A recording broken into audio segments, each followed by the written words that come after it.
की 19-20 वर्षाच्या मुलीला लग्न करून घरी आणायचं, 4 दिवसाचं कौतुक संपलं की तिला कामावर जुंपायचं आणि मात्र स्वतः मस्तपैकी स्टँडवर गप्पा मारत पत्ते खेळत बसायचं, असाच सध्या ग्रामीण भागातील तरुणांचा कार्यक्रम आहे।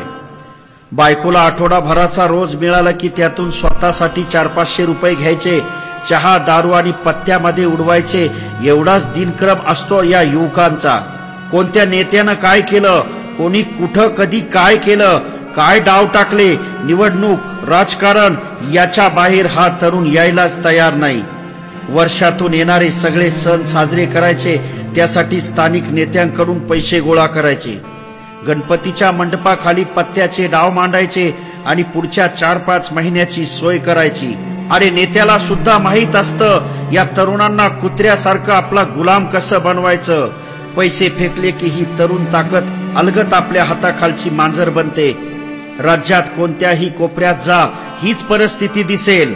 अरे सगळेच वाईट आहेत असं नाही, पण जे चांगले आहेत ते फक्त हाताच्या बोटावर मोजण्या इतके सुद्धा सापडणार नाहीत। कधी एखाद्या गावात पारावर बसलेल्या मुलांना जाऊन विचारा की शेतात काम करायचंय, 300 रुपये रोज मिळेल, चलता का? सगळी पोरं एका क्षणात गायब होतात। घरी बायको म्हणून आणलेली 20-21 वर्षाची कोवळी पोर त्याच्यासाठी एक हक्काची गुलाम असते, ती कमवती आणि आपण मजा मारायची। घरातील स्त्री शेतावर राबत असताना हा महान आत्मा स्टँडवर उभा राहून आपल्या मान सन्मानाच्या गप्पा झोडत असतो। एखादा व्हॉट्सअपवर शेती संबंधी मेसेज आला की मस्तपैकी पुढच्या ग्रुपवर फॉरवर्ड करून शेतकऱ्यासाठी काहीतरी केल्याचा आव आणतो। अरे गावामध्ये जाऊन शेती आंदोलनासाठी येण्यासाठी आव्हान करावं तर हीच शेतकऱ्यांची मुलं किती पैसे मिळणार याचा हिशोब करतात। मग गावात स्टँडवर आपला छापलेला फोटो किमान एक तरी बॅनर झळकला पाहिजे अशी भुक्कड स्वप्ने पाहतात। मग यासाठी एखाद्या नेत्याचा वाढदिवस, सण, जयंत्या त्या असतातच। राजकारणात धडाडीने उतरणारा आजचा तरुण घरासाठी काहीतरी काम करायचं म्हटलं तर क्षणार्धात मागे हटतो। त्याला काम नकोय, कुणीतरी हातात पैसे आणून द्यावं असं त्याला वाटतंय आणि यासाठी हक्काची गुलाम बायको आणि हक्काचा मालक नेता हे 2 मुख्य स्रोत असतात। त्याला भविष्याची चिंता सतावत नाही।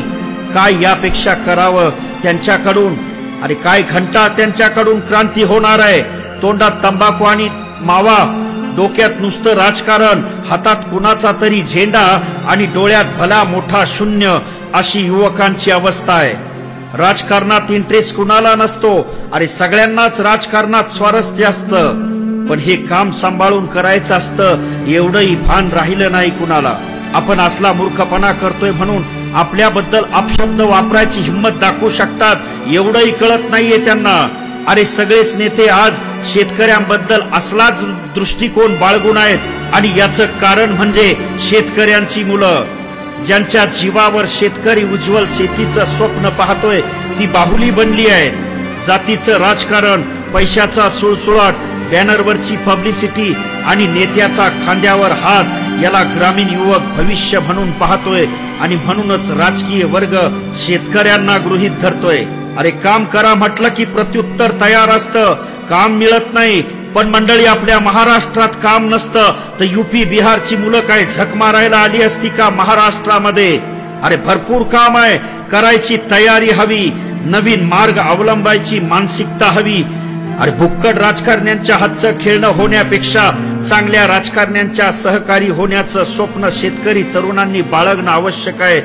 आधी घर, काम आणि मगच राजकारण असा शिरस्ता असायला हवा, नाहीतर नेते मंडळी भविष्यात आपले मुडदे पडायला लागली तरी आपण काहीच करू शकणार नाही।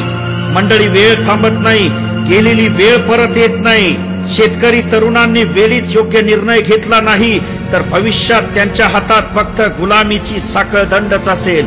मंडळी हे जे व्याख्यान तुमच्यापर्यंत आलं आळंदीच्या अगस्ती गुरुकुलाच्या माध्यमातून आणि म्हणून तरुणांना या निमित्तानं एकच सांगावंसं वाटतं की रास्ता अगर खूबसूरत है तो पता करो किस मंजिल तक जाता है।